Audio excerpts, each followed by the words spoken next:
Assalamualaikum dan salam sejahtera. Dalam video ni, saya dan kumpulan saya akan membentangkan tentang jenayah buli cyber yang berlaku di Malaysia pada zaman sekarang. Dan kumpulan kami ada 5 orang. Nama saya Lokman, Imyo, Alif, Iqbal dan Iskandar. Jadi, saya akan menerangkan tentang jenayah buli cyber.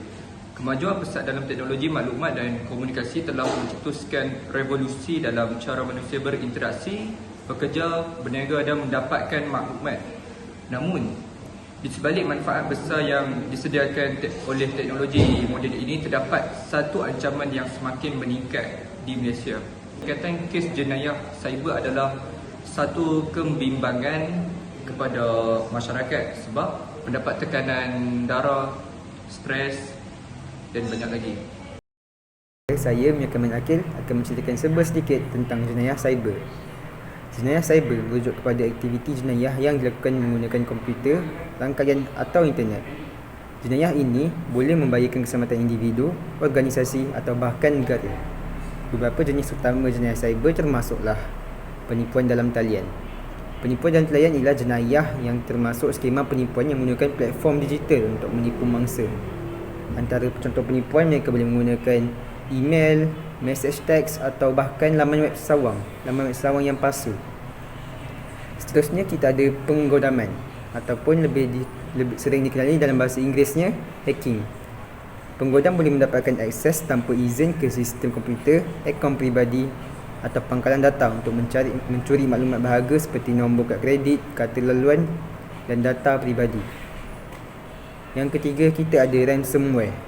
Ransomware ini adalah serangan di mana perisian hasad, malware, digunakan untuk menyulitkan data atau sistem seseorang, dan penggodam akan meminta tebusan untuk membuka kunci akses tersebut.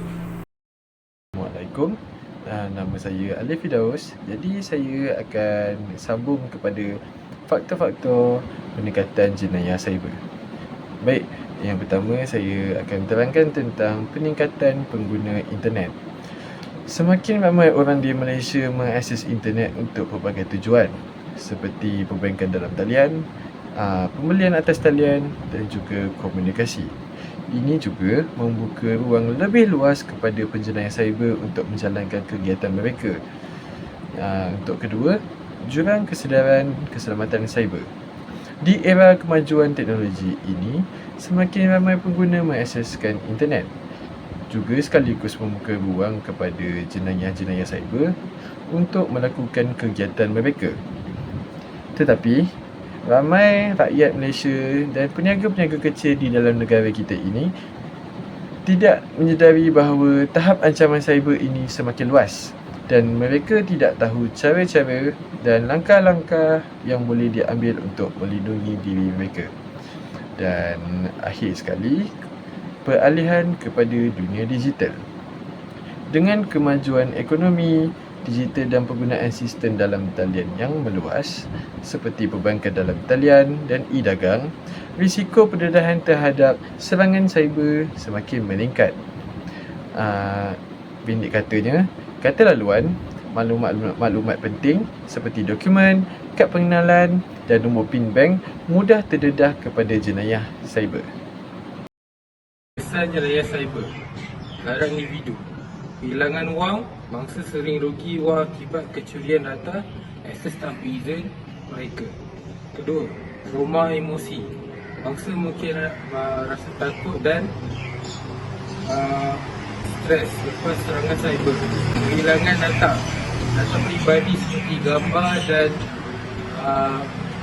maklumat sulit akan bongkar. Yang kedua contoh untuk kesajian cyber ialah perniagaan. Kepada perniagaan, reputasi akan terjejas kerana serangan cyber boleh merosakkan kepercayaan pelanggan, menjatuhkan nilai jenama. Yang kedua, kerugian kewangan.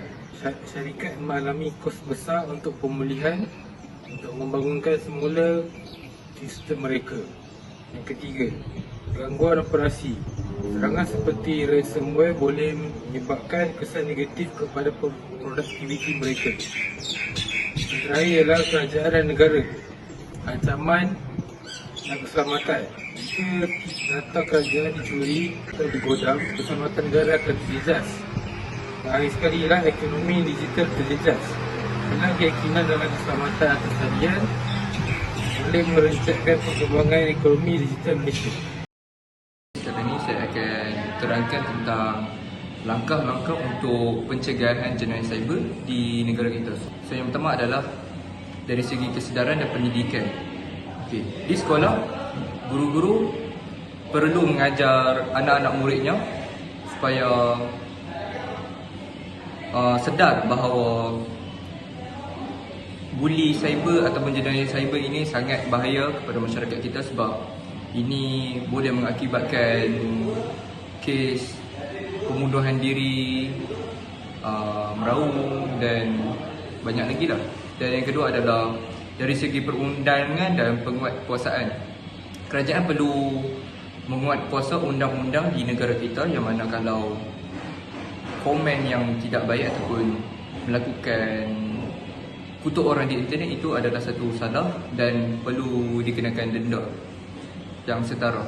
Yang ketiga adalah kerjasama antarabangsa yang mana bukan sahaja negara kita dan negara lain pun perlu membuat kuasa undang-undang yang mana kalau mereka meninggalkan komen yang tidak baik dan sebagainya kepada masyarakat kita, itu boleh mengakibatkan pergaduhan antara kaum, antara negara lah.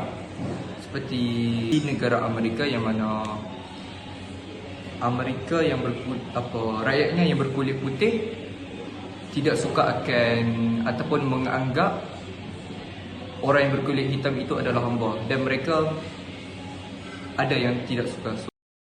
Hai, nama saya Naizkan Nabi Azhar dan saya akan bagi 3 kebaikan TMK. Nombor 1 adalah meningkatkan efisi ekonomi. Dengan keselamatan yang betul, pengguna teknologi maklumat boleh membantu meniaga operasi dengan lebih cekap dan meningkatkan produktiviti. Kalau meningkatkan efisien ekonomi, keselamatan dan maklumat kita, data sebagai pengguna akan lebih meningkat dan lebih selamat. So, nombor 2, perluaskan akses kepada peluang pendidikan dan latihan. Platform dalam talian boleh menyediakan akses pendidikan lebih luas, latihan profesional yang penting untuk membangunkan modalisan. So, kita akan berkait zaman PKP. Zaman PKP kita ada kelas online kan. So, benda tu agak efektif juga untuk budak-budak yang macam ada masalah ke apa-apa boleh belajar secara hybrid dalam online. Dan nombor 3, memperkukuhkan jaringan sosial dengan komuniti. Teknologi membolehkan orang ramai yang berhubung, kongsi maklumat dan membina jaringan sosial serta profesional. Seperti kita boleh bagi contoh kan, macam Facebook kita boleh share dan kita boleh membangunkan komuniti di dalam online. So 3 tu sebab kebaikan dalam TMK.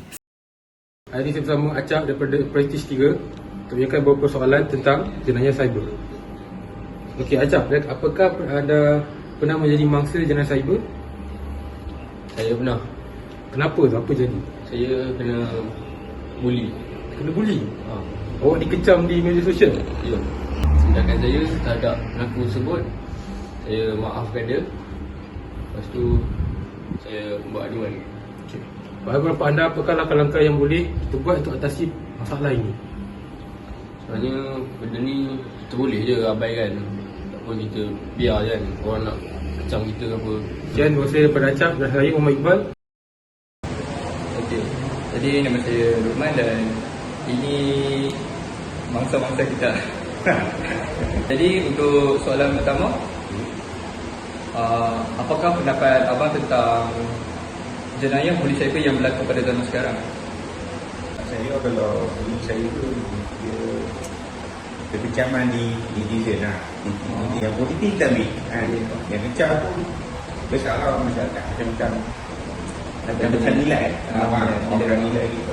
Soalan kedua adalah pada pendapat abang, apakah cara untuk mengatasi masalah jenayah buli cyber? Jangan layan. Bagi saya jangan layan. Kalau nak kita layan, Malaysia kita akan buruk. Mengatasi susah sebab banyak sangat orang masuk Dia masuk-masuk ni jadi macam terganggu mindset kita orang pengen layan. Terima kasih. Okay, Assalamualaikum Encik Amirul. Saya nak bertanya satu soalan ya. Apa pendapat Encik, apa komen Encik untuk tentang jenayah cyber? Ini jenayah cyber semakin berluasa lah. Seperti kita tahu, semua orang daripada tak kira peringkat umur lah, walaupun muda hingga tua, semua ni ada gadget masing-masing. Contohnya macam sekarang macam phishing dan juga cyber hacking kan. Seterusnya untuk soalan terakhir saya, apa pendapat Encik untuk cara untuk mengatasi jenayah? Jenayah cyber ni boleh diatasi dengan pelbagai cara, tapi yang paling utamanya perlu daripada inisiatif diri sendiri lah. Contoh sebagai kita pengguna gadget, kita yang perlu macam setiap kali update password kita ikut tempoh lah, macam 2 kali sebulan, 3 kali sebulan. Selain itu kita juga boleh juga install firewall terkini untuk menghalang lah hacker-hacker mendapat masuk mendapat akses pada komputer kita.